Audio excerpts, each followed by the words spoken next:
y'all. Now you're watching Tell It Like It Is, Sports Talk Podcast with your host, Saint Superfan, Soul Sage, along with co-host Mike Teasy, and last but not least, Hakeem the Dream. We talking Saints, we talking Pelicans, we talking Tigers, and much, much more. Sit back, relax, and enjoy the show. And remember, nothing personal, it's just straight biz. We coming at you on Tell It Like It Is. Let's go. I'm not playing. I go by soul. Or call me a saint. Happy holidays, everybody, and welcome to Tell It Like It Is, Sports Talk Podcast, where we don't sugarcoat shiznit, just real talk from real people. I'm your host, Soul Saint, and as usual, Saints plus Soul equals Super Bowl. Nah, hey, our Saints, man, they done won some games. You know what I'm saying? So we're going to talk about it, and we have a special guest tonight. He's been on the show before.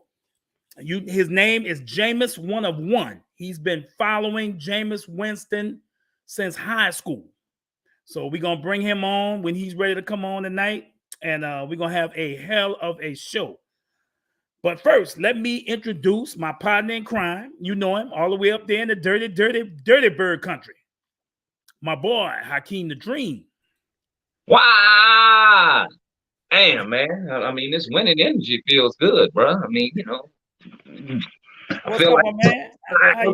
How you been? Oh, bro, lovely, man. Had a good holiday. Son came in town, and you know what I'm saying, and you know, all is well. I hope everybody else had a good holiday. You know, all the fans and everybody else. But shoot, it feels good to be on the winning side of things. Yes, it does, man. Yes, it does, bro. Yeah. You know, my holidays was real nice. Also, you know, we had a real nice Christmas. My kids had a nice Christmas. So everybody just was a little chilly. A little chilly everywhere. Oh yeah, they had pipes and stuff bursting up here from folk. Yeah, man, it was bad. We got through that, you know what I'm saying. But through the grace of God, so you know, hopefully everybody else was good, safe, and you know, did their thing over the last weekend, man. But yeah, I'm about a nice show, bro. Yeah. Before we get into the show. Whenever Jameis one of one is ready to come on, we first have to give a shout out to our sponsor. Absolutely. Let's go, Soul Saint. Black and gold plus soul equals Super Bowl. And with New Orleans Harley-Davidson, we on a roll. They got street glides, road glides. Don't matter what you ride. Freewheeler. Man, check out this trike. Fat Boy Road King. Just pick out the one you like. They got Harley apparel, jewelry, accessories, and lots of cool gear. And don't forget the black and gold tailgate. Every Saints game this year. Let them know Soul Mike and Hakeem sent you from the Tell It Like It Is crew. New Orleans Harley-Davidson. They'll be waiting on you.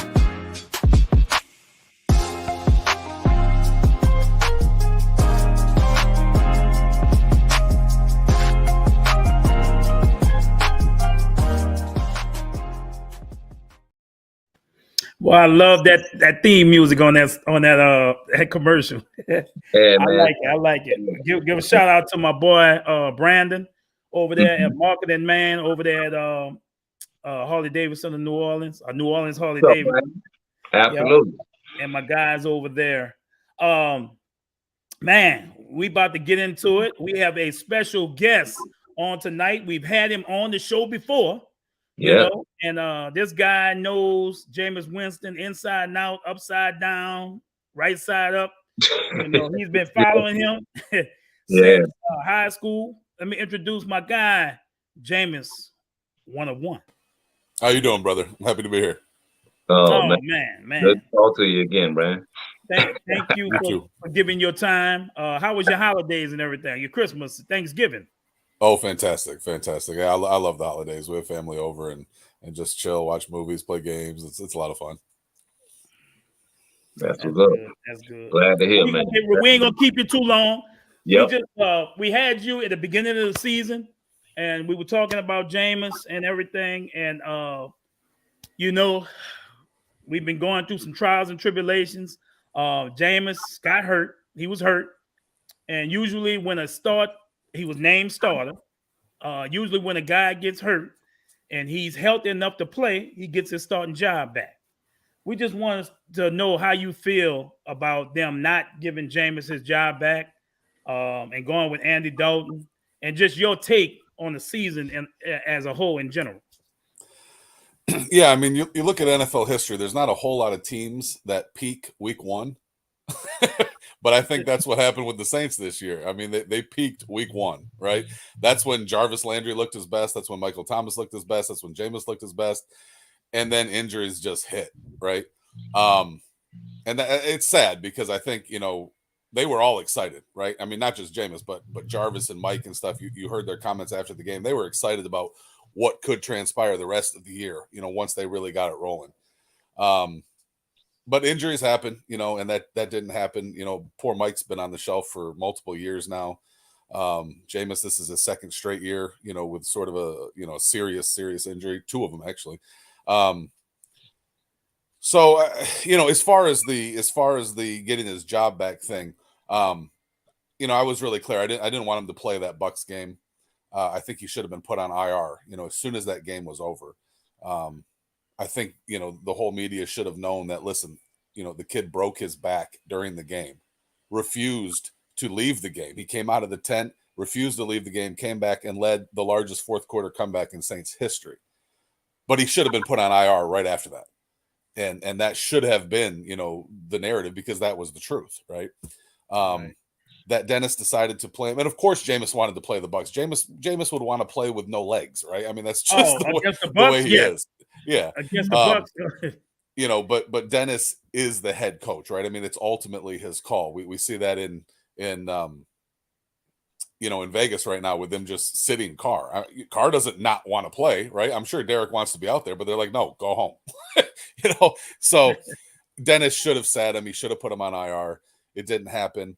But then, in that Bucs game, they have the lead. Jameis still doesn't have a turnover on the season, and he ruptures his peroneal tendon.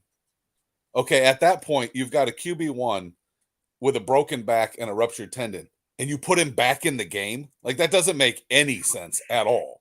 Like, again, that's the second time he should have been placed on IR. It didn't happen. So, once that all happened and both those injuries were there, like, I didn't have any issue myself with Dennis not starting Jameis all the way up until the Falcons game, right? Like, that was where I had said the whole time, like, people kept DMing me and right. How come Jameis isn't starting? How come Jameis isn't starting? And I said, I don't consider that Dennis benched him until we get to that Falcons game, because that's the full 12-week recovery period from the ruptured tendon. Exactly. Like that, it's 8 to 12 weeks. And obviously that's for normal humans. It's not somebody playing in the NFL. So yeah, you could go longer. But still that 12 weeks is where it was. So I always said, look for the Falcons game coming off the bye. When he didn't start him in the Falcons game, okay, then it's like, fine, Dennis is doing his own thing. And so I have little birdies inside the organization and things like that. And, the front office was not in agreement with how Dennis handled the whole situation. They were not in agreement with Jameis not starting certain games. They were not in agreement with, there's a lot that went into that. But to Dennis's credit, he has started winning a little bit. I mean, that last game, I think it was a quality win. The Browns are a bad team and everything, but still, it was tough weather. It's on the road. It's a quality win. So he should get some credit for that. But it's just sad to see that this team peaked in week one, because I think, Mike and Jameis and Jarvis stayed healthy. Oh man. I really think that team had something special. Oh man. It was a week one peak. Yeah. Now, let me ask you this. I mean, do you think, because we kept saying, me, Mike, he's not here, and Hakeem, that, hey, let's see what the guy can do, these last couple of games, before we won these two in a row. We were saying, let Jameis play. What do you think his mindset is? He was faithful, loyal. He turned down a coach contract to come here, to be here. We know he was Sean Payton's guy. So we didn't know if he was Dalton's guy. I mean, DA's guy. But in the offseason, he won the quarterback battle. He was named starter by DA and the coaching staff and everything. So how do you think Jameis feels about this? Do you feel like he's been betrayed? I know he was talking about him being hurt, but I mean, just from you, how do you think he's taking all this? Well, yeah, I mean, I definitely only want to speak, for myself. I don't ever want to put words in his mouth or anything like that. But I do think there's a sense of betrayal, and I don't just mean that by him not starting them in certain games, but okay, like I'm not even going to mention the media member. Some people will know, but a big time media member in New Orleans, he and I got into it a little bit. The thing is, DA, right? The narrative now is that DA trusts Dalton more. DA wants to stick with Dalton, and the offense is running okay.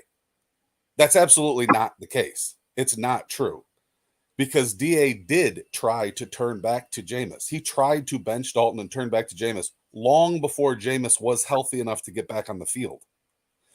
That's not been reported about. The media member that I've talked to about it knows that that's the case, but that hasn't been reported on. So it isn't that DA trusts Dalton more. It isn't that DA thinks Dalton's better. It's none of that stuff. It's that DA is trying to protect his job. And there's 4 results that can happen in every game, right?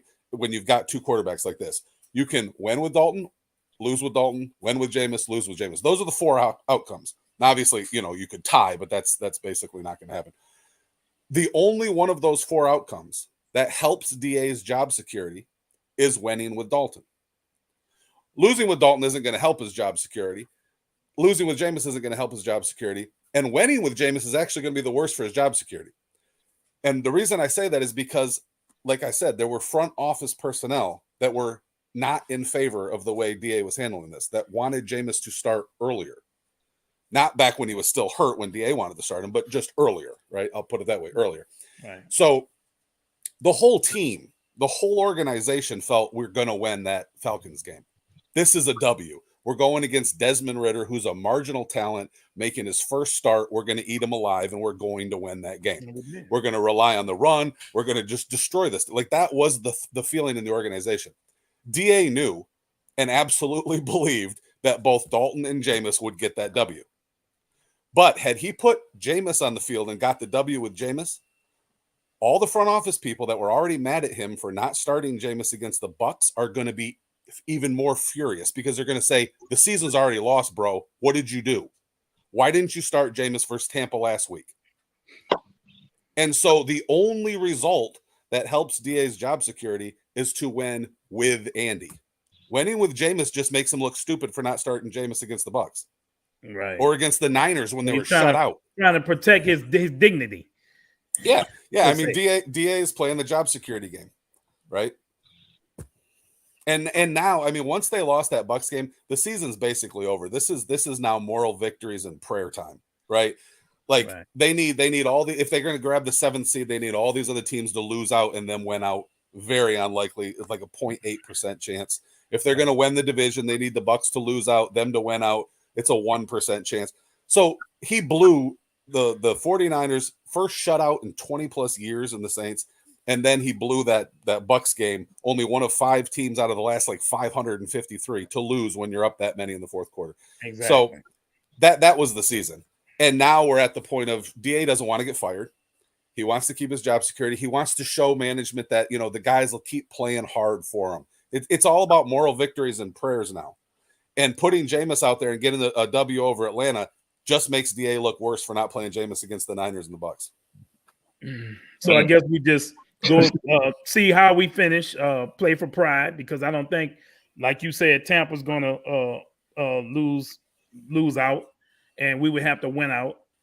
Then we have to worry about Carolina too. But if we went out, we beat Carolina. So yeah. But the thing is, man, so I guess we just go into the off season and let Jameis get healthy, get 100%, come back to training camp next year, and let's try it again.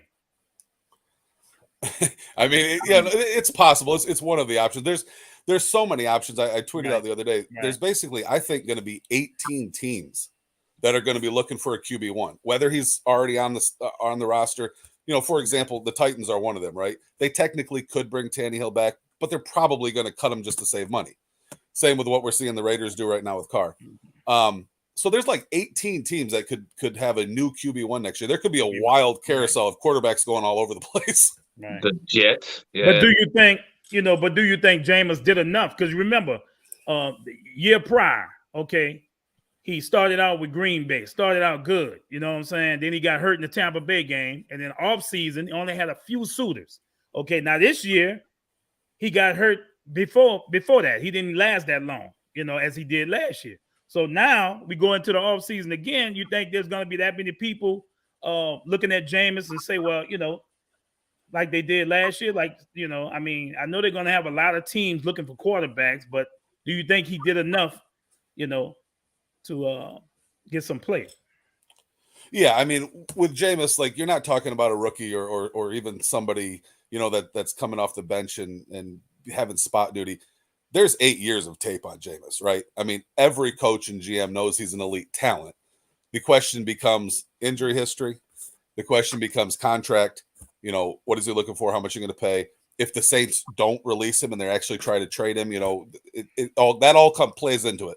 But with 18 openings and 18 teams, I think teams are going to be throwing contracts at multiple guys, hoping to get one and not miss out on one, right? So it's going to be interesting to see where all these guys go. Jimmy G, Jameis, Carson Wentz, Baker Mayfield, Darnold. Like there's literally like 20 quarterbacks that are going to be free agents probably. So it's going to be a wild time. Yeah. Well, the thing that bugs me about it most, and I wouldn't be upset if Jameis felt like this. Like you said, James 1-on-1. The betrayal part. We know that he can make a roster. Do you think my question to you would be, do you think his long-term QB1 options are pretty much over? Or do you think no, not at all. Do you think he has a Geno Smith type, push left in him on an organization? Right. Whether it's, I doubt it's with the Saints because of how we've gone about, progressing, with him right now and, with our head coaching situation. But do you feel like his QB1 days are basically done, or do you think he has a, Geno Smith type story, ending to his story coming up? Yeah, no, I definitely don't think the QB1 days are done. I don't even think they're done for a guy like Darnold or Mayfield, both of whom are lesser talents. Again, with possibly 18 openings, I think you're going to be seeing guys that most people at home think should be QB2s and 3s that are possibly starting next year. Like there's going to be a lot of openings. So it won't shock me even to see Darnold starting somewhere next year, Mayfield starting somewhere next year, although I think Mayfield may stay as a backup in LA just because it's such a great situation for him. But with Jameis, when you're looking at talent and contract and stuff, if all these guys were on the same contracts, right? Like I think the Broncos would dump Russ in a heartbeat for Jameis if they were both only going to make, like what I'm saying is Russ's contract is the worst in the NFL. I think they would dump Russ for Darnold's contract right now. So it has a lot to do with money. It has a lot to do with stuff like that. The Geno thing, like, I don't really know how to. It's an interesting question. Like Geno, career wise, I like Geno, but I mean he's a bum compared to Jameis. Career wise, he can't compare to Jameis. Right, and I mean like even talent wise, I think if you asked every single scout, GM, and coach in the NFL who's more talented, Jameis or Geno right now, they'd all say Jameis. Like nobody would say Geno. So he's having a nice rebirth. But I won't be shocked. I won't be shocked if Seattle just lets him walk either. Like I think Seattle will look around, and if there's 18 spots open and 18 top quarterback options, Geno might be number 12 on their list even though he's having a good year with them, and that's to his credit, and I'm happy for him. But if you can upgrade, you upgrade. Like that's just the thing. If you can upgrade, you upgrade, no matter who it is. if the Bucks could have dumped Brady a year ago from Mahomes, they do it, right? If the Raiders could dump Carr tomorrow and get Josh Allen, they do it. Like you upgrade. Makes a lot of sense. Mm. Makes a lot of sense. You have anything else for Jameis? I want to ask this. Jameis. How do you feel? A lot of people have been asking for DA's head, and they want him out of here. And there was rumors in the organization that they was going to keep him another year. And I mean, how do you feel as far as coaching? You know, how he has done. I think DA's been a disaster, honestly. Like somebody, I can't remember what the account was, but they tweeted out, all the new head coaches. I think there's 10 of them, and they gave them grades and kind of asked what your grades would be. So I did that, just for fun. And then people saw I had McDaniels a little higher graded than DA, and they're like, "Well, how can that be? DA beat him." And I said, head-to-head coaching. I mean, judging coaches on head-to-head record is stupid. You realize Matt Eberfluss beat Bill Belichick this year. Right? Lovie Smith beat Mike Vrabel and Doug Peterson this year. Like, head-to-head doesn't matter.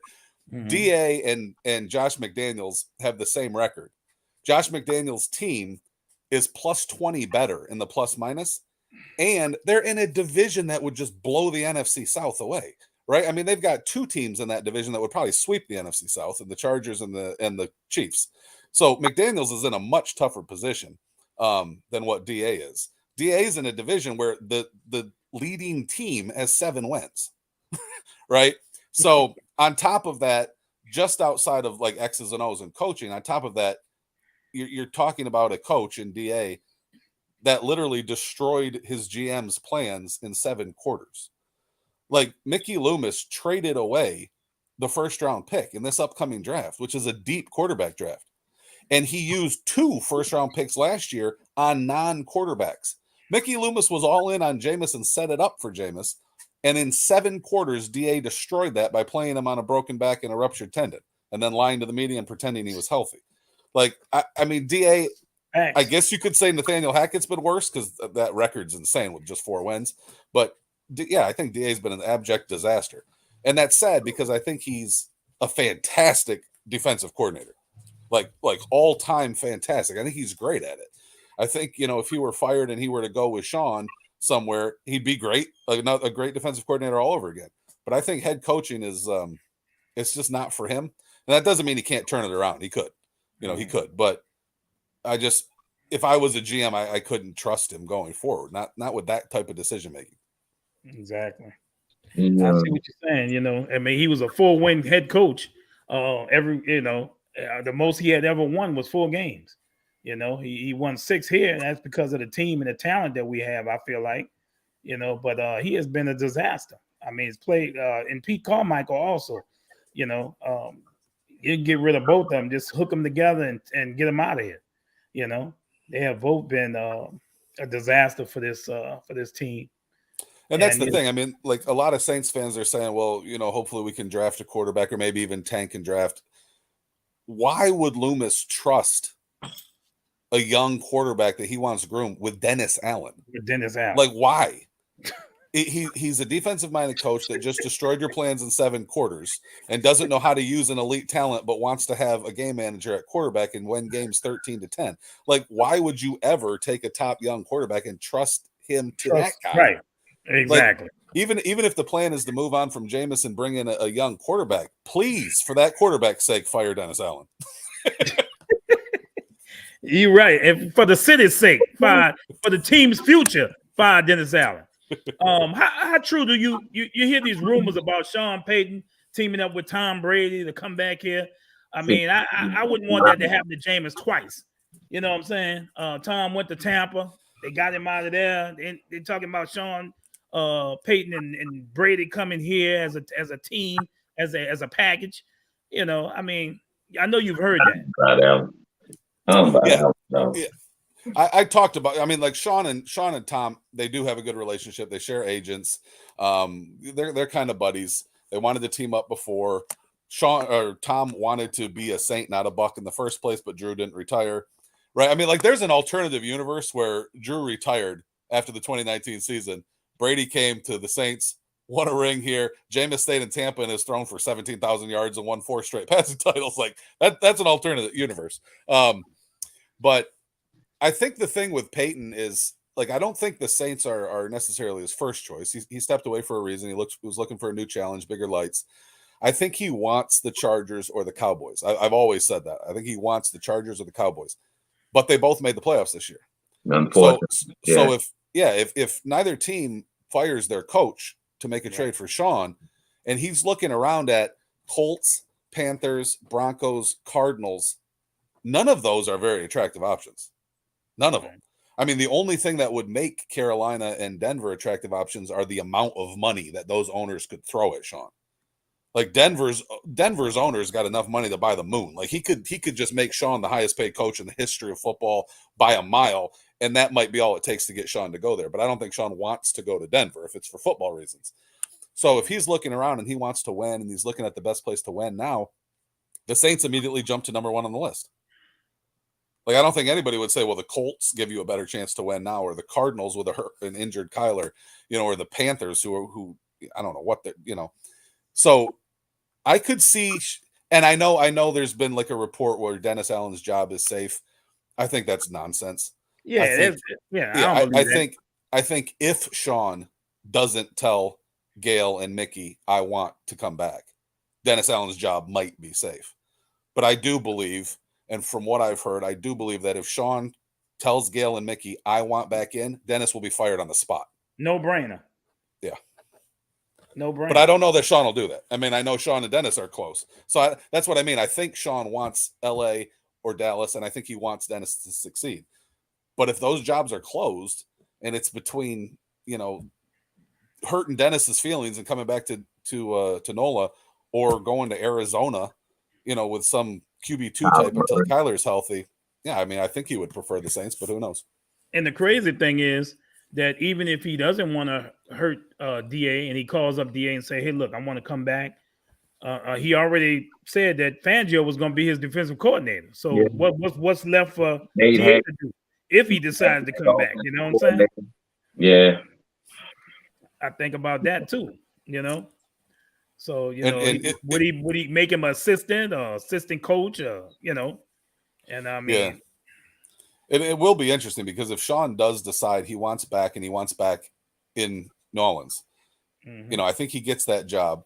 I do think he tries to bring Brady with him because I think they're boys, right? I think he tries. The thing is, like, Brady's all about legacy, right? He's all about his legacy. And of course he wants to win. But would he move directly from Tampa to New Orleans and sort of immediately ruin his legacy in Tampa? Like, those fans would instantly turn on him. Like, would you really want to do that? So it's possible if Sean comes back to the Saints that Brady still goes to somewhere like the 49ers or the Raiders. I think the Raiders will make a huge push to bring Brady and Gronk together out to Vegas. Right. So, and if that happens, I highly doubt Sean's rolling with Dalton. Like, I don't believe that for a second. Because you're right, Jameis. You're right, Jameis. 101. I'm thinking, say I'm Tom Brady. Okay, they love me in Tampa.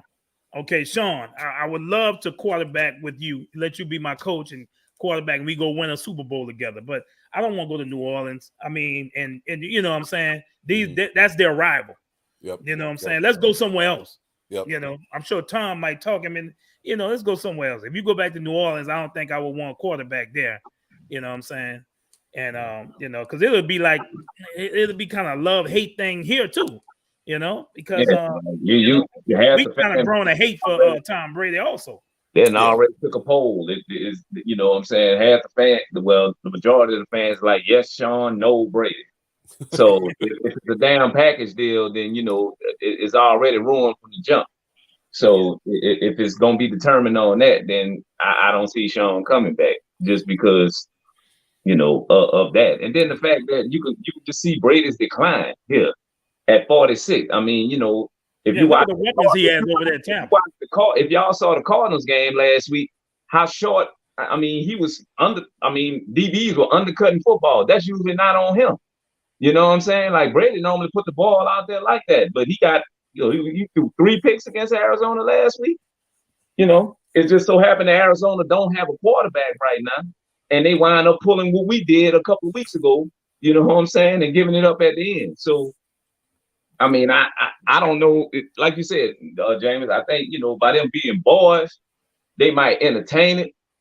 But in a perfect world, you know what I'm saying? Do you think at this stage of Tom Brady's career, you think they would still try to pair up and go somewhere and try to win one? I mean, it's possible, but I will say, no matter how much Brady likes Sean, and no matter how much Brady likes Josh McDaniels, if the 49ers want to sign Brady, I think he signs in a heartbeat. Oh, absolutely. I think Brady has wanted to actually be a Niner for a long time, more than anywhere else, and I think he would love that, and I think that would be his dream position. Like, you don't have to. Kyle Shanahan just makes it so easy on his quarterback. Tom can just sit there and do little dump offs, I think he could win another Super Bowl and look good in Frisco, right? Yeah. Mm-hmm. But if he were to come to the Saints with Peyton, I mean, it's a possibility.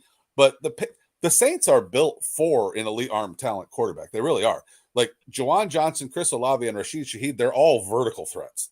They're built for a dude with a big arm, and that's definitely not Brady anymore.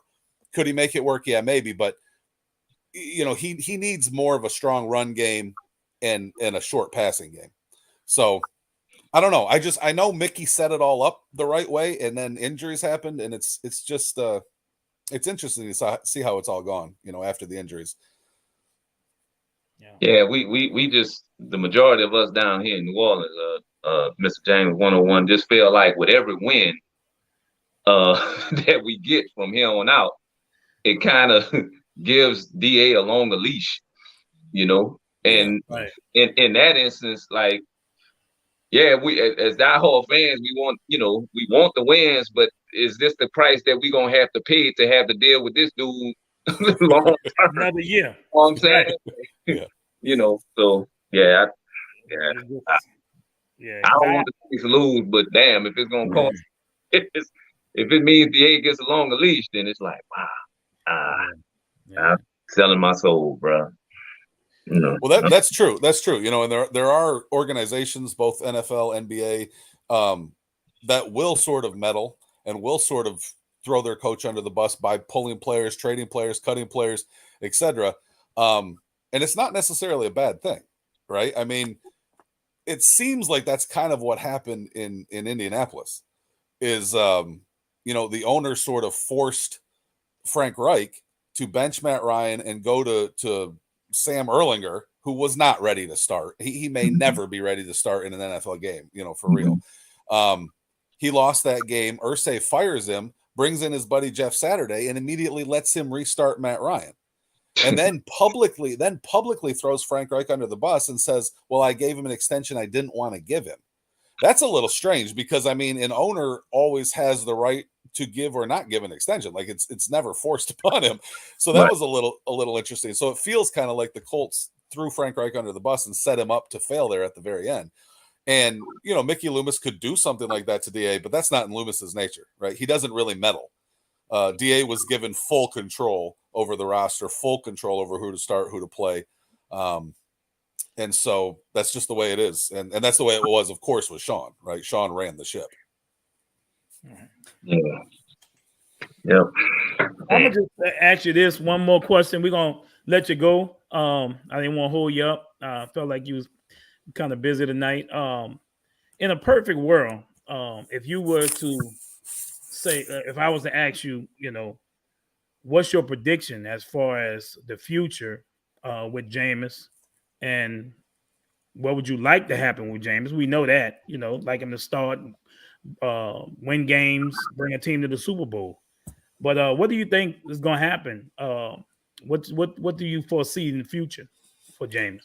Best fit, whether it's either with the Saints, like if you had a vision of what team right now. Yeah, that's what we asking. What's your immediately prediction on Jameis's future? Yeah, I mean, I honestly think the Saints were built the right way to maximize Jameis's talents with the weapons that they have. It's just the coach, right? So I don't really want Jameis with DA ever again, even if there was a change of heart.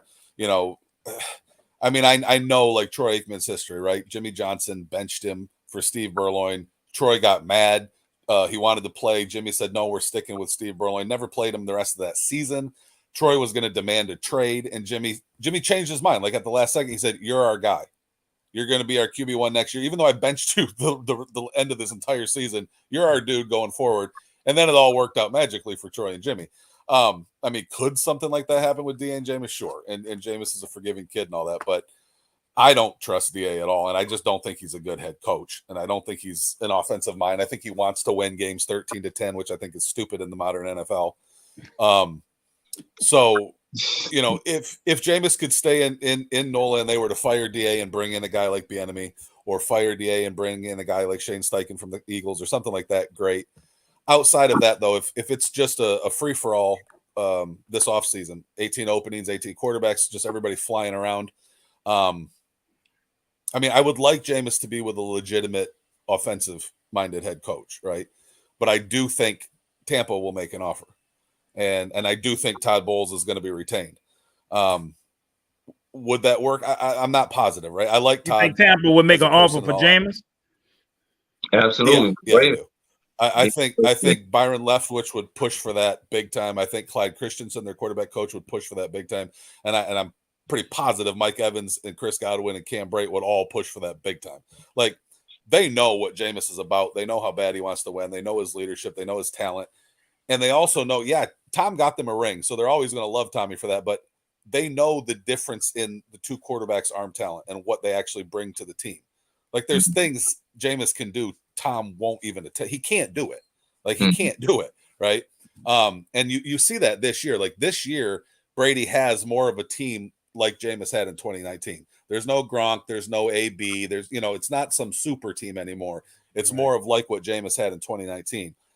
And in 2019, Jameis was dropping 30 a game. They were averaging 29.7 until those final two games, I think, where Evans and Godwin were out for the year and Jameis broke his hand on top of the torn meniscus. So, and Tom, they struggle to score 17 points a game now, right? They can't score. And so I do think Tampa would make an offer. And you know what?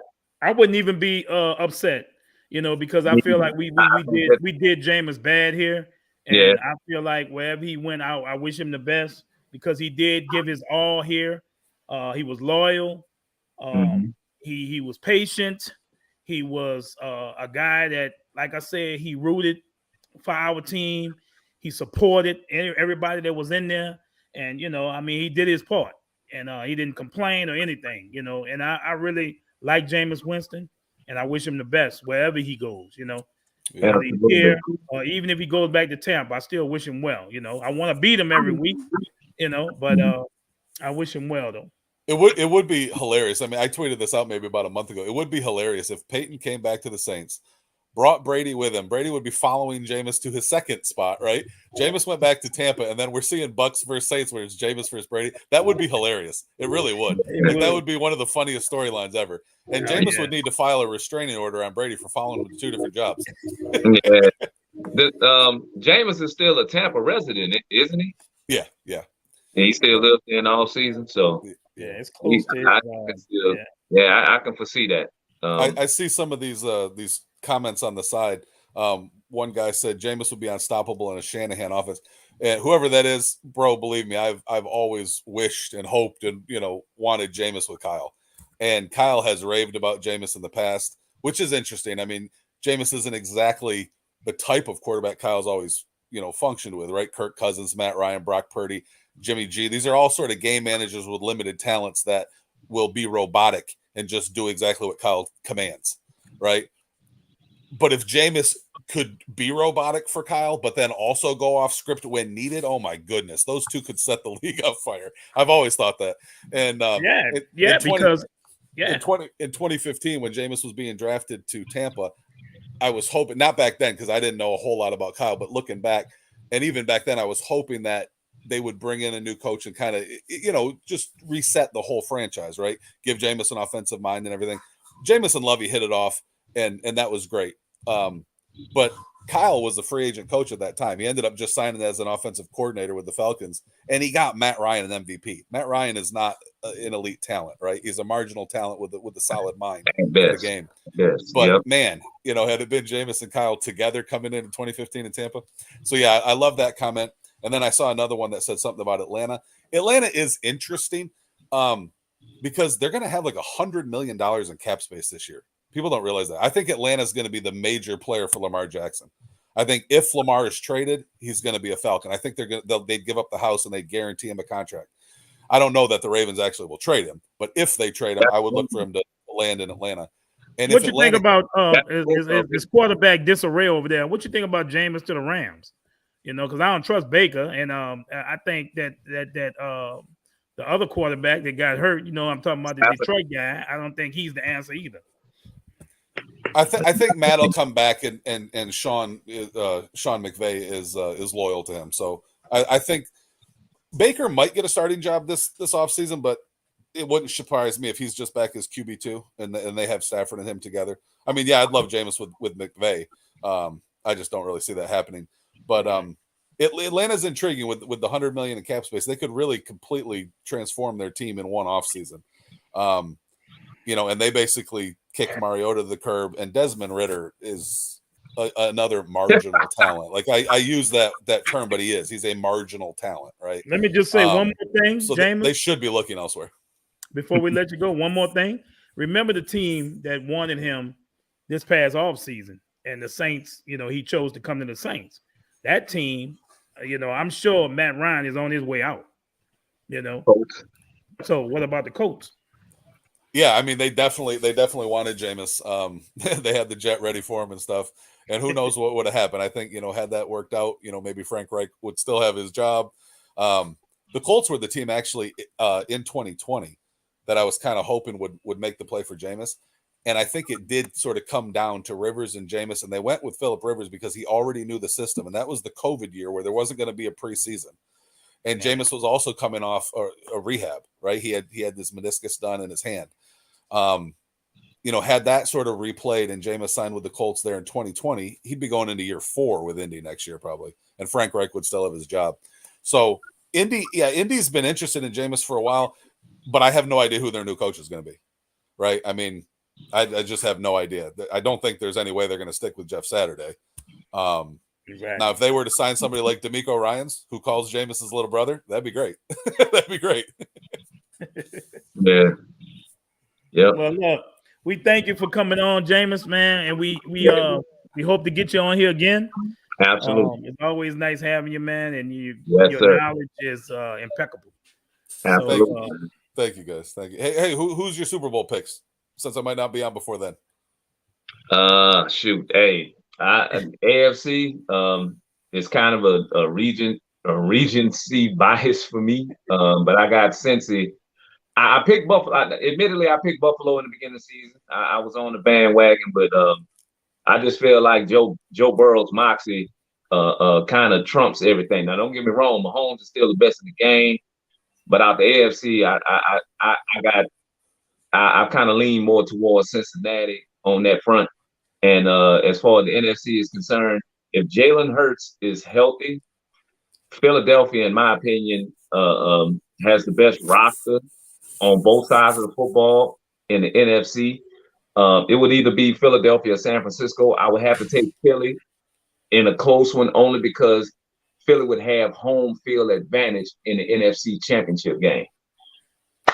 So I would say Philly. Me myself, I hate to go against. I know Burrow has had Mahomes' number, but I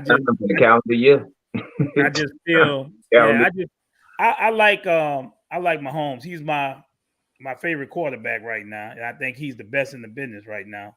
And I say the Chiefs somehow get to the Super Bowl, and I know they don't have the team that they had, but that's the way I feel about that. And as far as the NFC, like you said, Hakeem, the Eagles, they look real strong. And if it wasn't for Purdy, I would throw the San Francisco 49ers in there But I don't know how far they can get with the rookie quarterback. I know they got a good defense and everything. So I'm going Eagles and Chiefs. Okay, so we got what you got, James? Eagles, Bengals, Eagles, Chiefs. Yeah, I like those. At the beginning of the year, yeah, I picked the Bills come out of the AFC, and I picked the Saints, right? If they were to stay healthy. Now I have a feeling the Chiefs are still going to end up with the 1 seed in the AFC. I think the Bengals are probably going to beat the Bills, and the Chiefs are going to win out. And I think the Chiefs are going to end up with the 1 seed. So I guess I would take Kansas City, being at home throughout the playoffs. And then, yeah, I guess I'd take the Eagles too, right? They look good. We'll see about Jalen coming back and how he looks. Frisco, yeah, San Francisco's fantastic. And it wouldn't shock me to see Purdy win a Super Bowl and a Super Bowl MVP this year. Like, it really wouldn't. It wouldn't shock me. I think Kyle Shanahan is that special of a play caller, and his system is that easy for quarterbacks. Yeah. But if it's a playoff game and it comes down to where his quarterback, Shanahan's quarterback, has to make a couple off script plays, I don't know that Purdy's going to do it. I mean, this is a kid, like, he wasn't very good in college, right? He's a below average talent that is being made to look extremely remarkable with Shanahan. So you get into a playoff setting and I just don't know. I don't trust him. I mean, he could prove me wrong, but I wouldn't bet on him, right? I'm not going to bet on Purdy. Yeah, but I'm fascinated to see, and I'm also like, I love what Tennessee's doing, right? Where they're just like benching everybody. It's like an NBA regular season game. They're just like benching everybody and getting ready for 2 weeks against the Jags, because that's going to be probably a play-in game, right? To go to the playoffs. So I'm fascinated to see that. And somebody was asking me today, how come Jameis hasn't demanded to be released, right? The way that Baker Mayfield did. How come he hasn't demanded the Saints release him?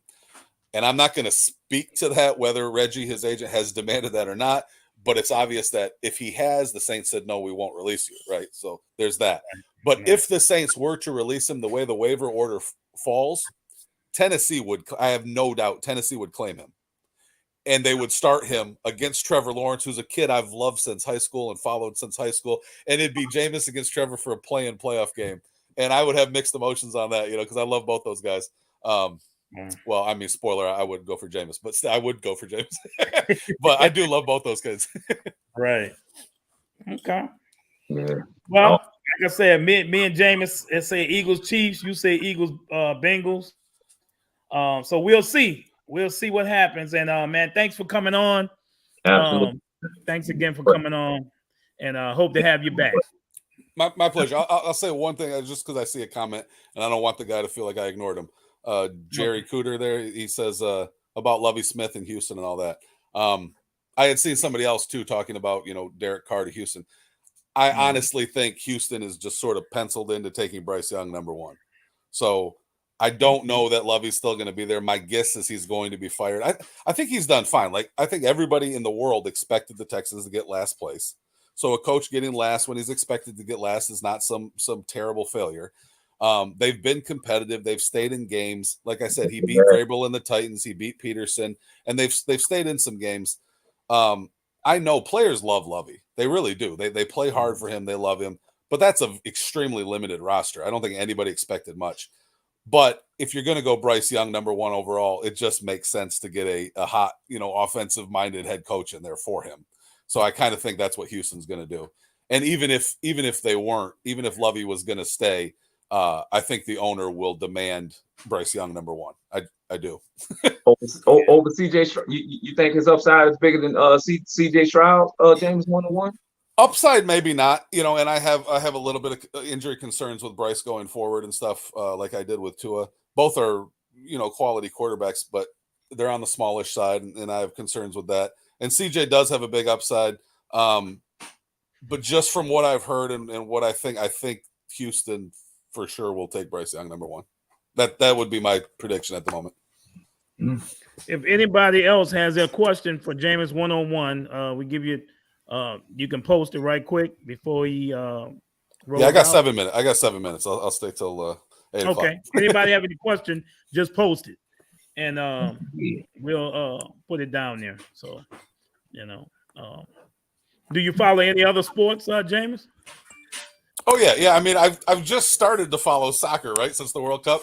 I mean, I didn't pay much attention, but my sons and I, we watched that World Cup final game, and we all thought it was better than some Super Bowls we've seen. It was fantastic. What about NBA? I'm a big NBA guy. Yeah, I'm What not. about them pals? Them I'm not. pals. Oh, I love Zion. I love Zion. I mean, that kid.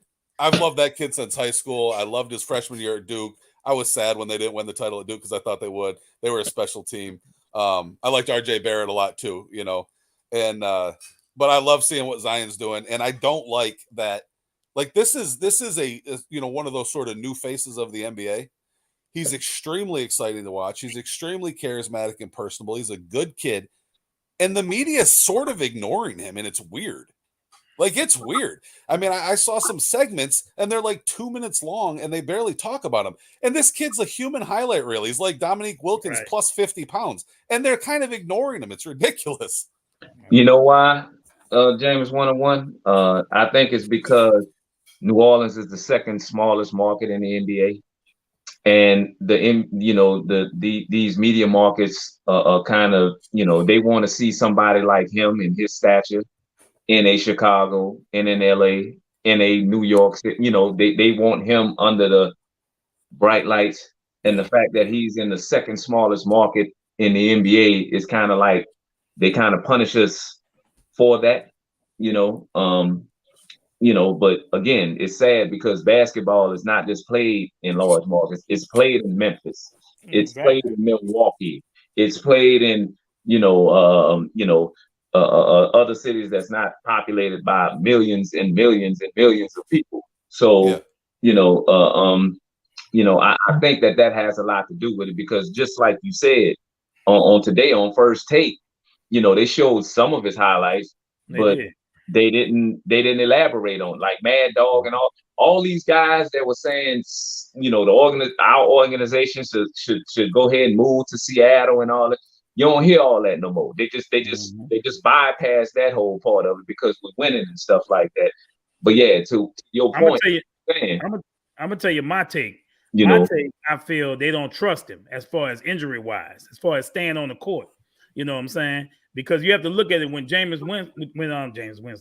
when Zion first came out, you know what I'm saying, with the injuries and the weight problems and this and that, they talked about him. Charles Barkley made jokes, and it was big, and him coming back now this season. Okay, we waiting to see before we start and put him way up here.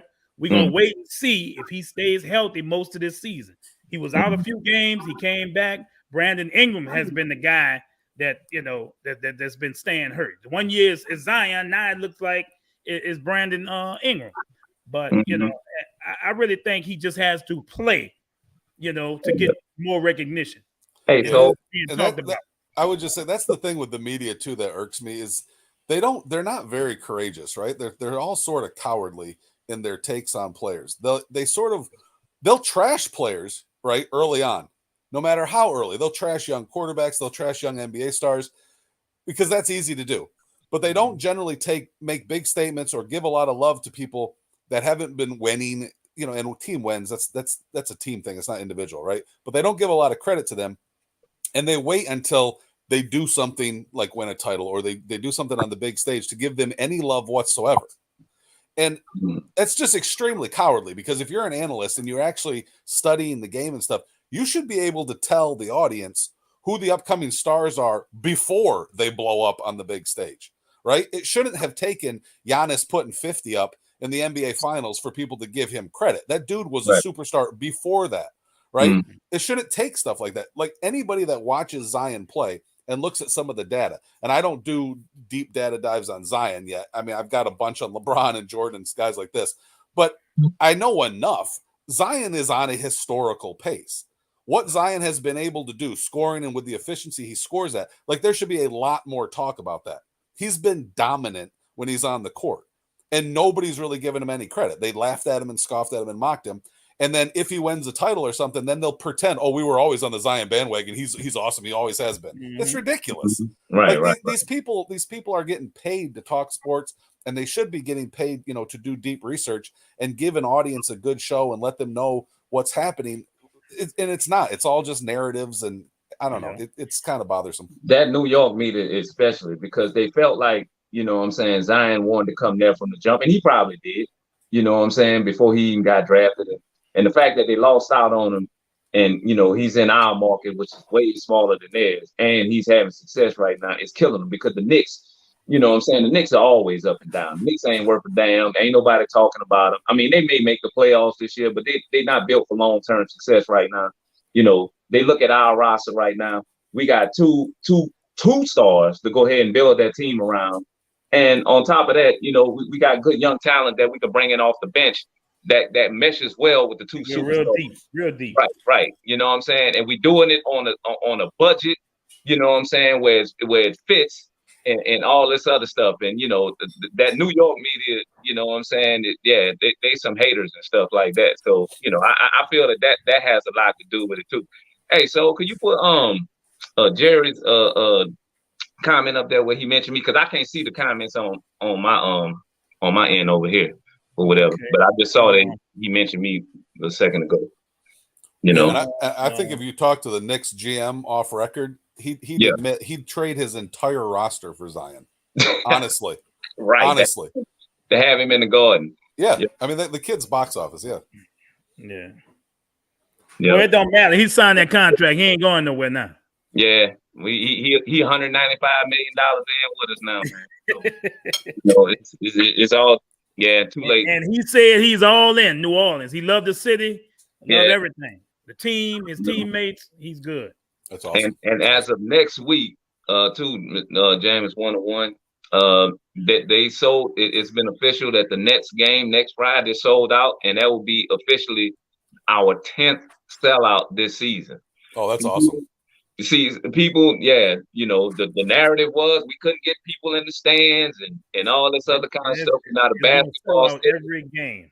You know what I'm saying? Like the whole energy, the Pels have taken over the city, man. You know, don't get wrong. It's a special team. It is. It's a special team. And, you know, it's ironic that our Saints are doing bad this year, and the Pels have kind of taken that space. You know, because we used to winning with the Saints, and they're losing right now. So the Pels are trying to come in to cheer us up and give us something to be happy about and something to cheer for and support. Yeah. We even got the casual basketball fan in New Orleans who, you know, probably is a diehard Laker fan. You know what I'm saying? Even they going to our, you know, to the games and stuff now because of, you know, what's going on. I mean, hey, first place in the West, it speaks for itself, man. So. Yeah, we real excited about our basketball team, man. Yep. Well, you how many minutes you got? Are you about to roll out? Yeah. Okay. Hey man, look, we appreciate you, bro. Nobody else had any questions, popped any questions up, so thanks again, man. And we'll have you back. I'll communicate with you. Okay, sounds good. You guys have a great night and a happy New Year. Yeah, likewise, brother. Thank you, man. We appreciate you. All right. Jameis 101, everybody. Yes, sir. Jameis 101. Yeah. Jameis 101. Look, I was gonna do my Soul Saint Player of the Past, but I'm gonna skip that because we got a lot. We got a lot to cover right quick. It's crazy. I didn't know he was gonna be on that long. He told me 30 minutes, but I was glad he was on long as he was. He blessed us, man. I mean, that dude, you know, you can't get it. He's a hard person. You know, that man. You know, we know how he moves. You know, he know football, bro. Yeah, man. So it's good talking with somebody who, you know, got that kind of knowledge and do, you know, ain't you know, on some, you know, I know that he does research. You know what I'm saying? So yeah, he does. I had a good Soul Saint Player of the Past, but I'm gonna move him to next week. And, okay. So we got our Saints going to play the high-powered Eagles. Now, word is. What's his name? The quarterback for the Eagles, Hurst. Gardner Minshew. He wants to play, and he did practice today. Hey, but you know what? So he's not 100%. Right. I don't know why he wants to play us so bad. You know what I'm saying? Well, no. I know why he wants to play because the number one seed is on the line. Right. The Vikings beat the Packers, and we beat. Somehow we upset the Eagles. Now the number one seed is in question. Home field advantage is in question. So, hey, but, with DA with DA coaching our team and with the way our team been playing, bro, we barely winning games. You know what I'm saying? We ain't winning games decisively, and we leaving a lot on the table where we could have closed out games and we haven't. I don't think we're gonna beat the Eagles. I think Gardner Minshew could beat us. I don't think we're gonna beat them, even though I'm gonna pick them in our picks. You know what I'm saying? Off I'm going on my heart type shit. But yeah, you're right. I mean, absolutely. I don't have the expectation of beating the Eagles, but DA should already know. Okay, if he is playing, he's not 100%. Sick the dogs on him, blitz him, hit him. You know what I'm saying? Got nothing to lose. He's not healthy. You know what I'm saying? And we still have technically, like Jameis 1 said, what, a 0.8% chance? That's still a chance. And let me tell you something, Hakeem. What they're doing right now is putting their season on the line by playing him and not fully healed. Now, if they want to do that, they want to risk him getting hurt and not having him for the playoffs, that's y'all problem. Y'all go mess with them Saints if you want.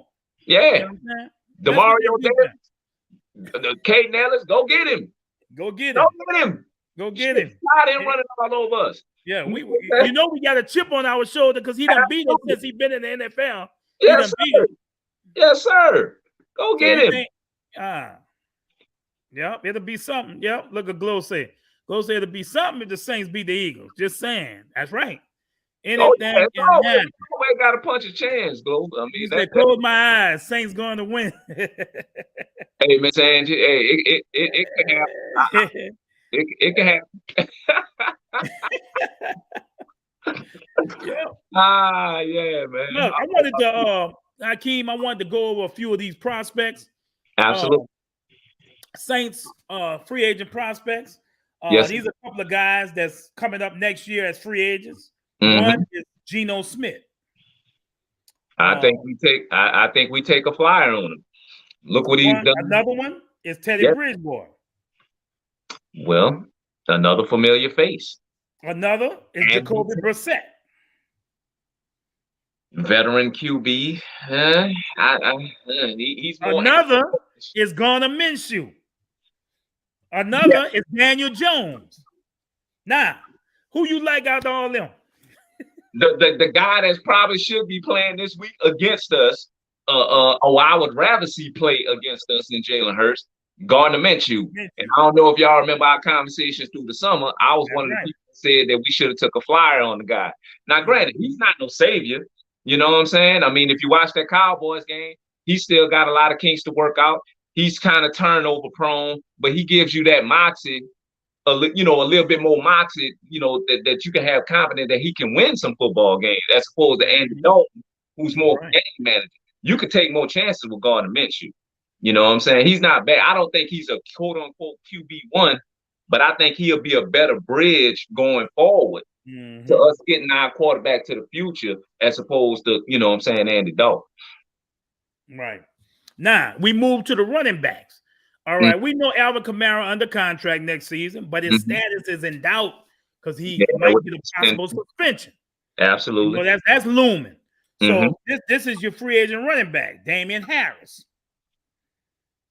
David Montgomery, Raheem Mostert, Rashad Penny, Devin Singletary. What you think? Definitely Montgomery. Montgomery is 1,000-yard back in this league. He's rushed for over 1,000 yards up there in Chicago, and he will be the battering ram, basically to Alvin Kamara, who's the shifty guy. So, but and the reason you think he's so good, because look, he's 1,000-yard rush up there, and they don't have no passing game. No passing game. On a team with a passing game. Absolutely, brother. And they have no O-line. They have no O-line, and he still has had 1,000-yard season. So that lets you know. Somewhere else, Lord, he might break the single season record. Bruh, he is a solid running back. But hey, just so draft Tajay Spears from Tulane. Yeah. Draft that guy. You know what I'm saying? He's playing against a couple of defensive tackles, free agents. Poona Ford, Dalvin Tomlinson, Draymond Jones, Draymond. Sheldon Rankins, y'all remember him? Big Good rank. free agent. Sean Robinson. So, and I mean, we could use some help on it. What? That one right there. Sean Robinson. Sean Robinson is a meat eater. You know what I'm saying? Up front. Especially with the, with David Onyemata's future being in doubt. I'm hoping some way, somehow we can go in the piggy bank and hopefully sign him to a 1-year deal. But if somebody offers him 3 to 4 years, I doubt the Saints match that. You know what I'm saying? So rank, we already did Sheldon. I ain't gonna lie. And he was all right. Healthy. When he was healthy, exactly. I want Jordan to tell you that the guy was disruptive. You know what I'm saying? But the last couple of years, you know what I'm saying, up there in New York, he hasn't really been impactful, I don't think. So, I'm okay. But I like Sean Robinson out there. All right. And Michael Thompson coming back healthy. We don't know what's gonna happen with Juice. A couple of wide receiver free agents, Darius Slayton, Paris Campbell, Jack Hollins, Zach Pascal, DJ Chalk. And we was talking about him when he all season, yeah, right, yeah. Like you said, I guess of that group, again, all this depends on Mike. If Mike is healthy and he comes back, he's obviously receiver number one. Chris Olave, you know what I'm saying, he's been our number one. He has number one receiver potential, but he would automatically slide to number two. And Rashid Shaheed. Bianca said the only DA the coach, ain't nothing gonna work. Ain't nothing gonna work. B, you preaching to the choir, man. So that's what we praying on. Praying on DA not being here, and I think we'll be better off on whatever we do. And I'm sure people will want to come here. Free agents ain't gonna want to come here with DA. Nah, man. And I think Jameis 101 hit it. You know what I'm saying? It's kind of like, I read the Bleacher Report today that says that, I mean, it's been saying this for the last couple of days, that DA's job, according to their inside sources, they said that his job is safe. You know what I'm saying? But, again, Jameis 101 said he got inside information, that said that that's not totally true. So, yeah, but to B's point, damn right. I mean, DA's coach. Let me go over right quick. Our Pelicans, Zion scored 43 points last night. I was at the game after being out a couple of games, so he wasn't rusty.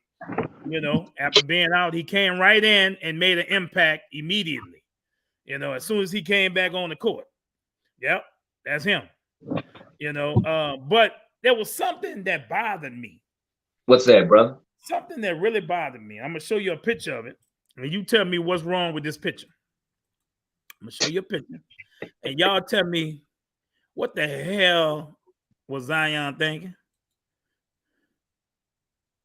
Yeah, bro. He, in his Dickie suit, looked like he was about to go hit a liquor store right quick. But you know what got me? Okay, you played for Gail Benson. She owns the Saints and owns the Pelicans. Why in the hell? Who signs your checks? Why in the hell would you represent the Los Angeles? I mean, the Las Vegas Raiders. You know what? I'm gonna be honest with you, bro. I don't think that it's. I don't think that was his intent. I think that actually was going. All the people in the smart should talk. Hey, lose the hat. With the fit that he has, you know what I'm saying? Like, there's guys that play on NBA teams that play in a certain city, but fans, of other football players and other teams. Yeah, like, they do that in their off time. They wear what they want. Like, you might see a player with the Yankees. Okay, we don't have a pro team. I would play with a Yankee or something like that. He could have played with something black like the White Sox hat, with his suit. You know what I'm saying? But to sit there and knowing, your owner signs your checks and she's with the Saints, and I mean, you in the building with the Saints. Do you see Cam Jordan wearing a Golden State hat? But I know Cam. I know Cam is a Phoenix Suns fan, though. Right, but he ain't gonna disrespect it and say, "Hey, I'm gonna be in my press conference with their shit on." I don't think you're right. You're right. Cam would not do that. Cam would not do that. But I don't think what Zion did there was disrespect. I think honestly, he was just trying to that was going with the fit right, that all the people in there. I mean, he had the Raider hat on. He was trying to you know what? Do you follow KLC from No Limit? Yeah. You know what? Okay, so KLC put up a thing today, a whole video clip with Zion, the game that Zion had last night. But in the background, they showed, in the background, he got Dr. Dre's I forgot the name of the song that Dr. Dre made.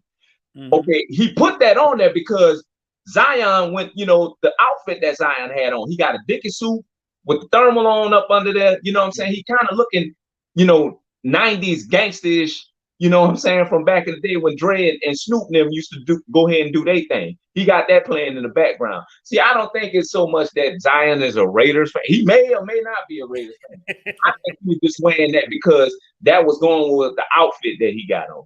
You know what I'm saying? I don't think you got to find something else to wear with your fit, though, bro.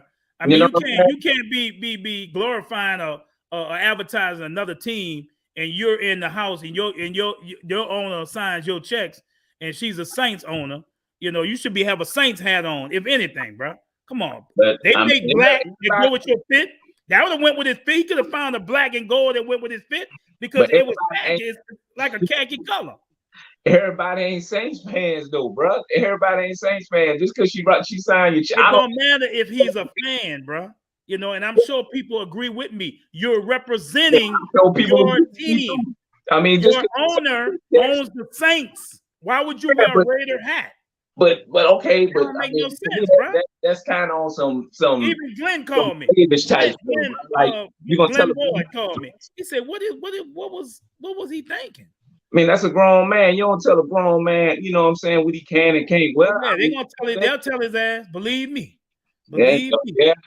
Well, she probably would, but she still got to pay him. You know what I'm saying? If you want to get out, would have went better. And that's just disrespect. I feel. I don't find it disrespectful. I like the fit myself.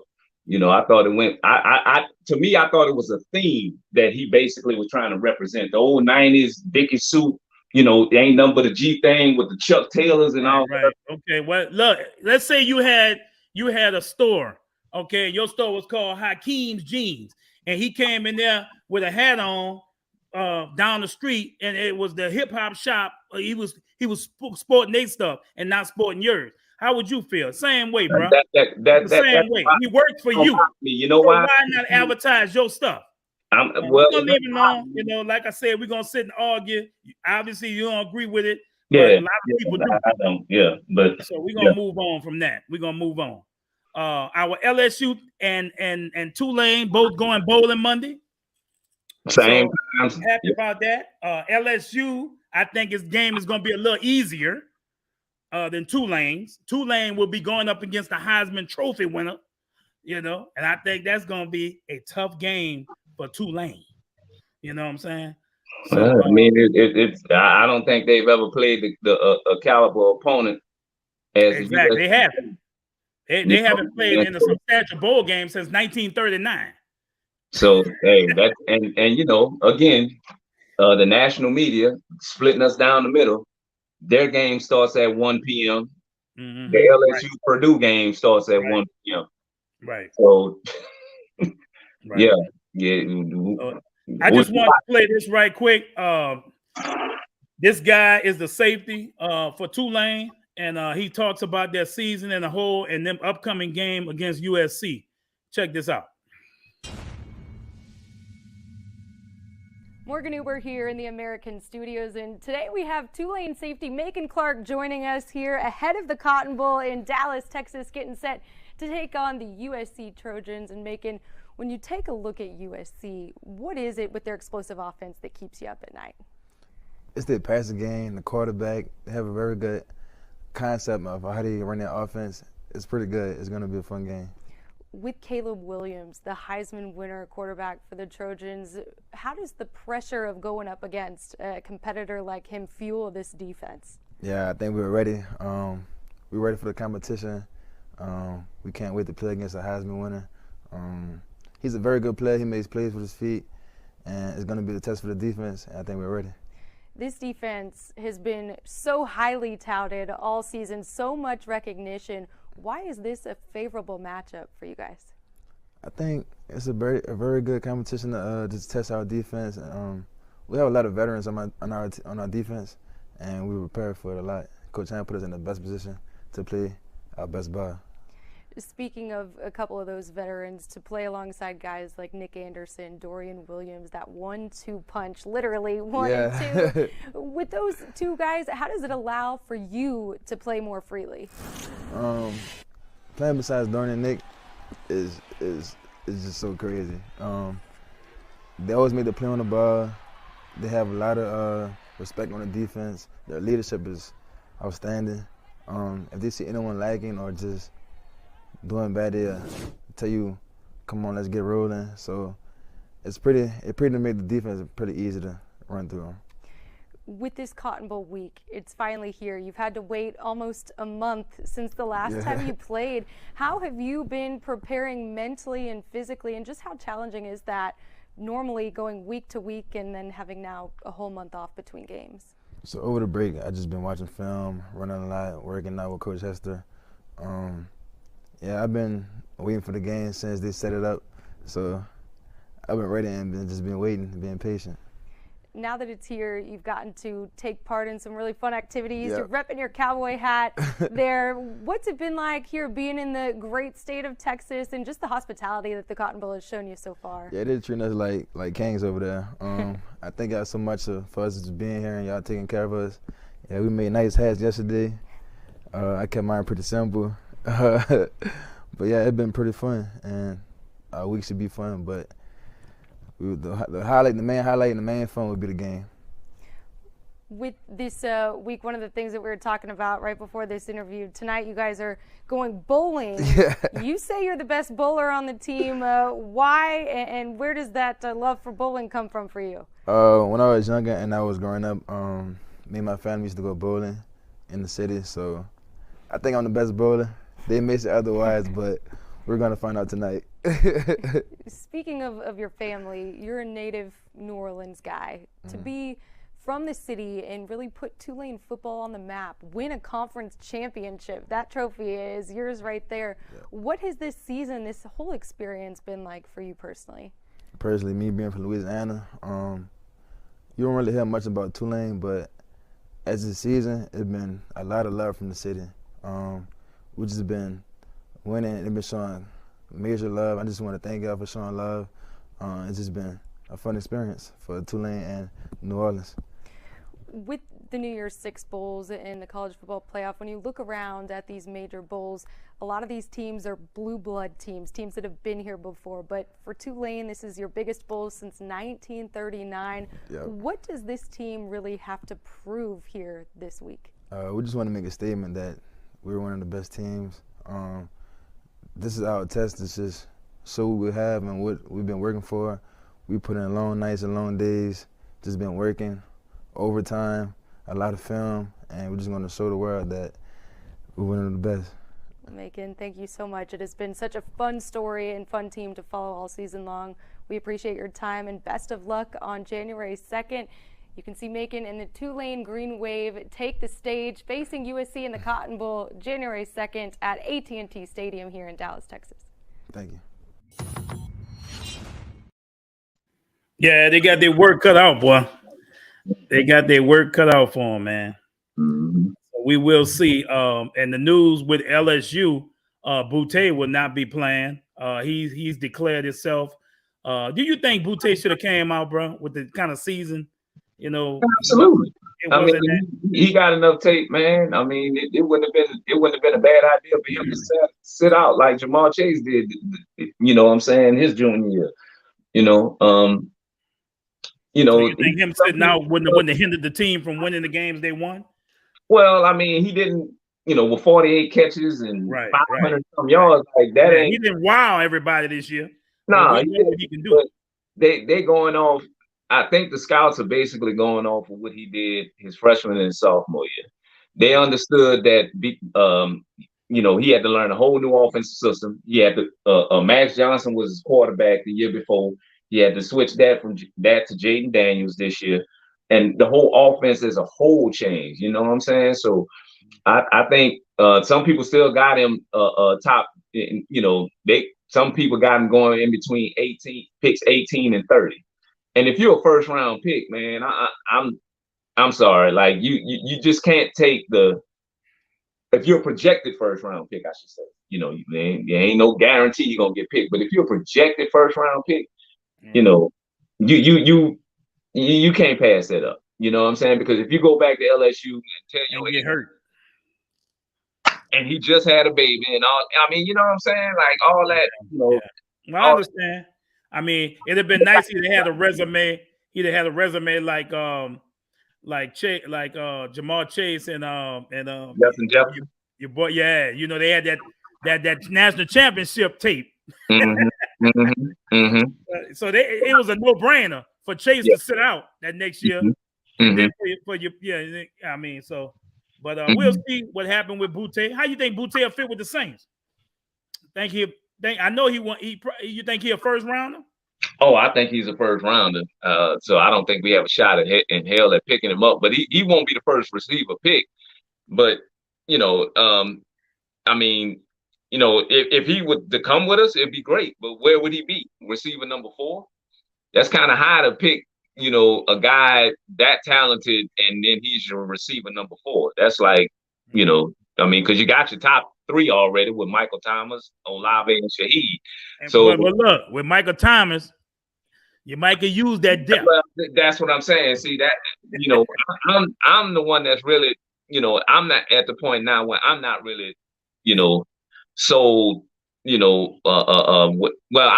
know Mike's going to be back because of the cap hit, but now that it's been 3 years full of injuries, bro, it's like, his body is giving up on him, I think. So, I don't know how much longer we can withstand that. You know what I'm saying? If he's healthy, hey, top 5 receiver in the league.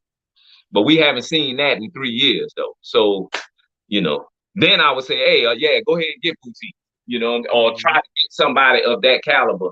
Marvin Harrison Jr., you know what I'm saying? Somebody like, oh, that's right, he can't come out either because he's a true sophomore. But yeah, So we just, like I said, we just hope that Michael Thomas comes back 100% healthy and can put together a whole season next year without getting injured. That'll be great. But shout out, good luck to both teams, LSU and Tulane, going bowling Monday. It's a shame they both coming on at the same time. But they always do us that, Oh, bro. They always do us that. So, who won the picks last week? You got time? Yeah, that's what we about to get into next. Okay. Also, Soul Saint, I'm in 3 fantasy championship games. So y'all, hey, pray for me that I bring home the trophy in all 3 of them. I'm in 3 fantasy championship games this week. But here's our picks. We about to do our picks right quick. I guess I'm gonna have to get the other guys' picks later. We about to go ahead and do our picks, and I'm gonna give you the results from last week.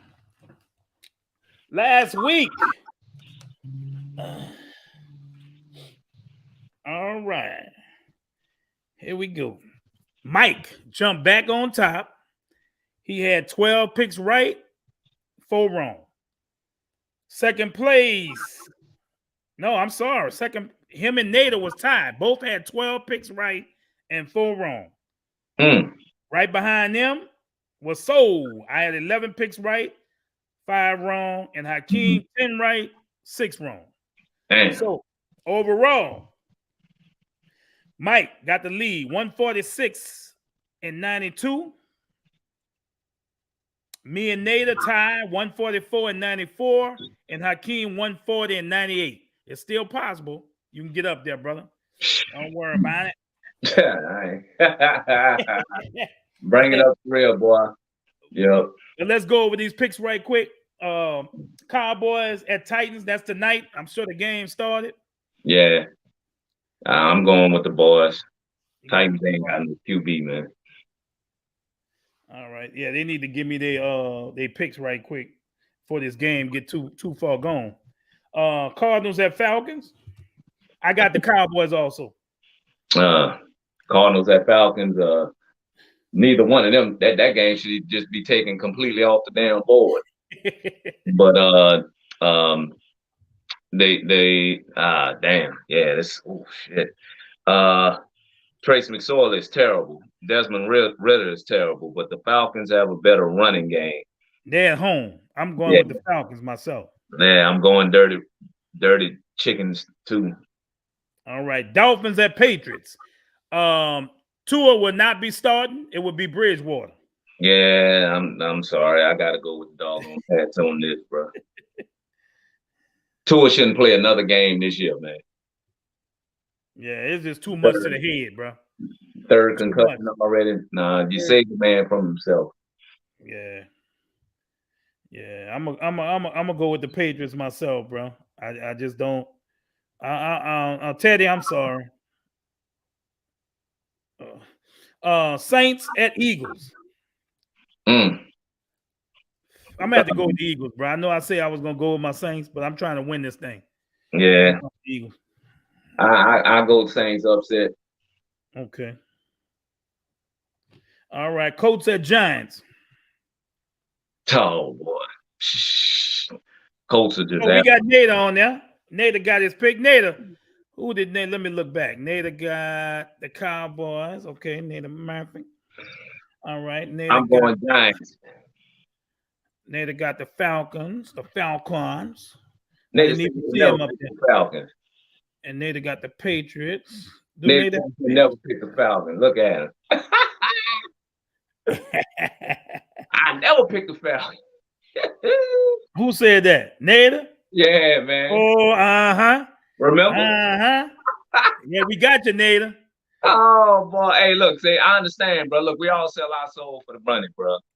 Yeah, bro. Well, don't. I ain't gonna get it twisted, bro. We all sell our soul for the Coach said Giants. Giants. All right, I got the Giants also. Nader, what you got, Bond? Nader got the Giants too. So we're going on. All right, Panthers at Bucks. I'm going with the Panthers, bro. Panthers.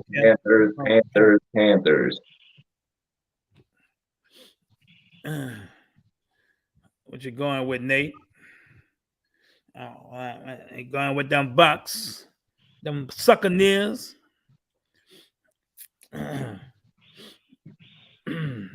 Broncos at Chiefs. Nader, just put your stuff up there, bro. Bucks at Chiefs. Broncos at Chiefs. I'm sorry. I'm going with the Chiefs, bro. Home. Yeah, I'm going Kansas City also.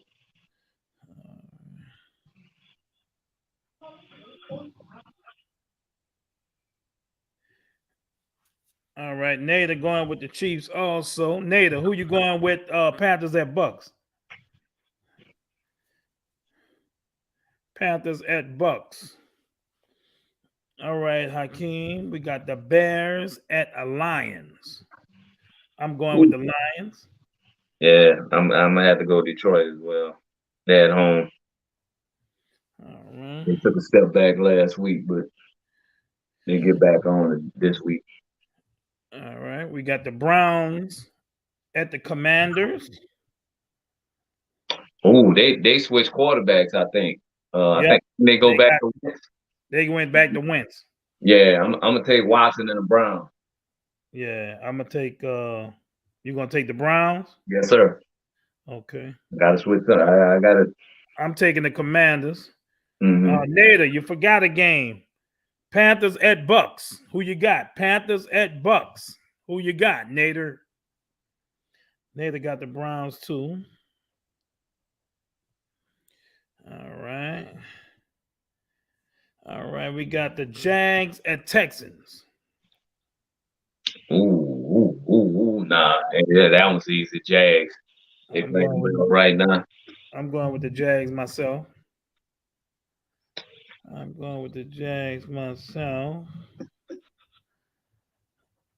All right. Nader going with the Jags. All right, 49ers at Raiders. I'm going with the Niners. Yeah, I'm going Niners as well.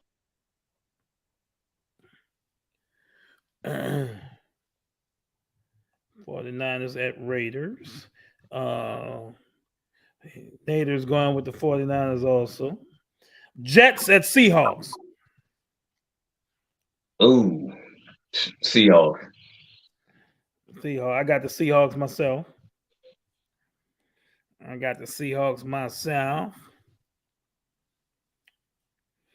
All right.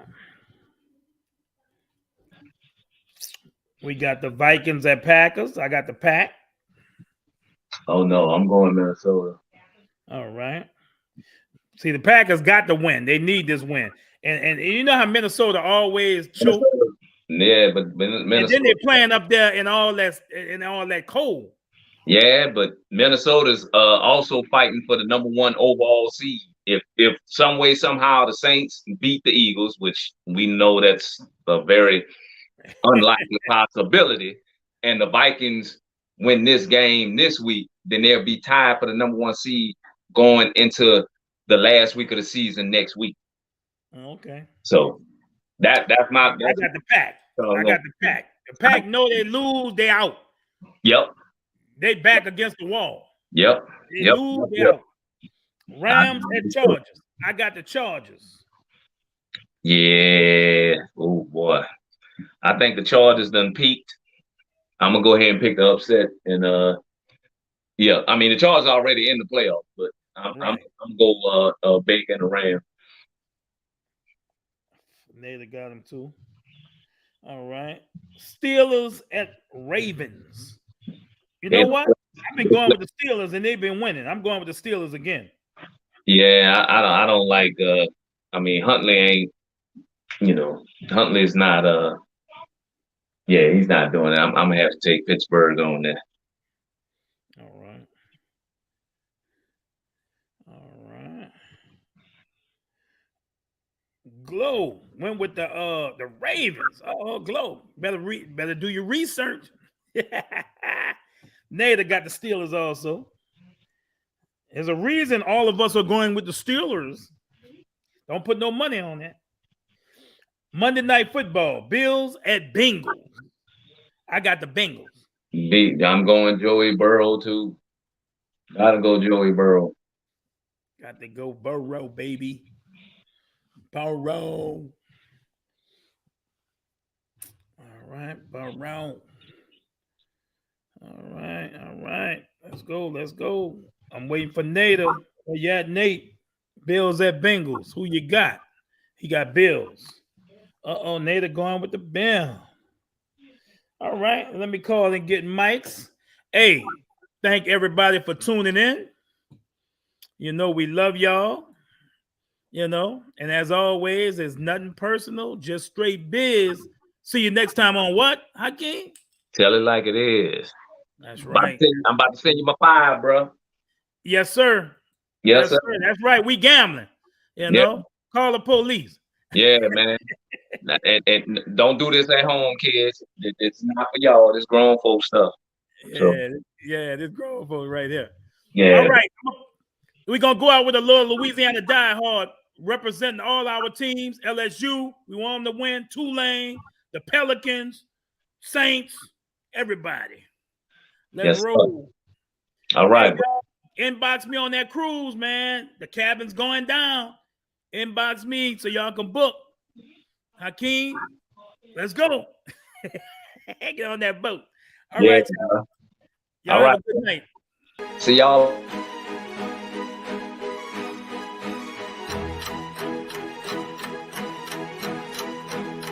It's the Beat Freak.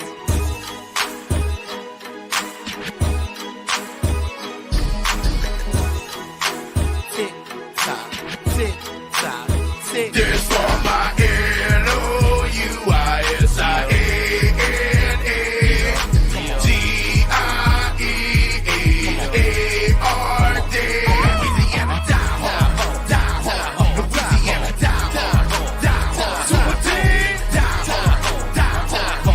Louisiana.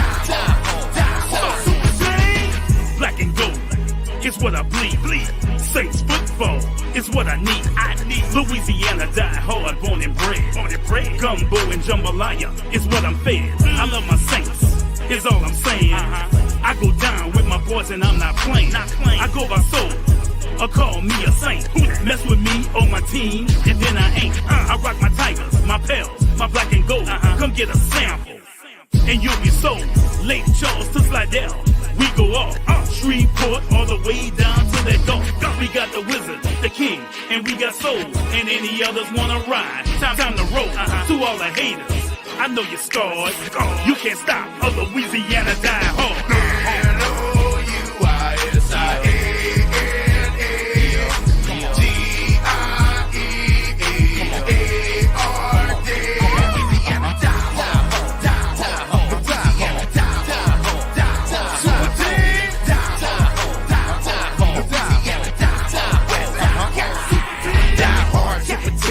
Talking Bruce Willis, them Louisiana boys, we the baddest in the business. Coming straight up out the village, and we savage to the finish. Nobody messing with us, cause we fearless and we vicious, yeah. Go Saints, go Tigers, go King. You know we set it off on every single occasion. Hottest in the nation, don't get caught slipping in our location. If you do, you find yourself up in a sticky situation, yeah. Our defense about to come and shut it all down. Our offense is something you can't touch now. Running up the score game day with the touchdown. Play all round, soon to be champions of us now.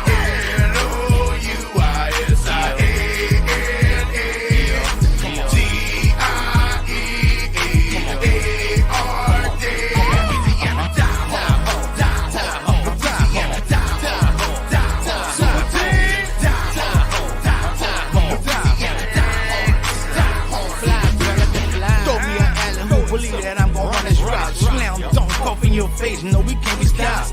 We the best to ever do it, so you could believe that we gon' get it in. Yeah, it's our favorite season. Pass it to me, I'ma pass it back. Shoot the ball. 4, 3, 2, 1. Switch, y'all. And I don't never miss, y'all. We got another big hit, y'all. You got Jay the Wizard, you got Soul Saints, you got King Mike going hard in the paint. Don't think that we gonna ever fall. The season after season, all we do is straight ball.